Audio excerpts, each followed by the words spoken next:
Joe Oliver's mission is to tell the world that Canada is not a greenhouse gas villain.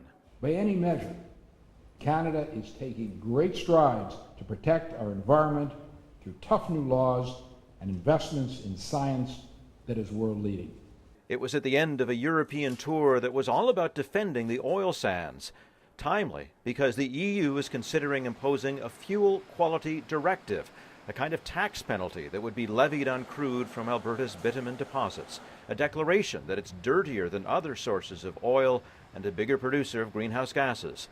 Not that Canada actually exports any of this crude to Europe, but Ottawa is fighting the FDQ because it would tar our image on the international stage. As currently proposed, the FQD unfairly singles out Canadian oil sands. Recent studies demonstrate that oil sands crude emits less GHG than some California or Venezuela crude. And speaking to an audience of energy industry representatives at Canada House in London, he hinted at some kind of retaliation, saying the government will defend the nation's interests. Oliver's problem is that he's fighting against high-profile critics of the oil sands. Do you think the Europeans are more likely to listen to you or Al Gore on the oil sands? In other words, isn't this still a tough sell to the Europeans? I haven't heard anybody in Europe mention Al Gore. The minister says he's been encouraged by what he's been hearing on his European tour, but he was not able to deliver his message to one key player.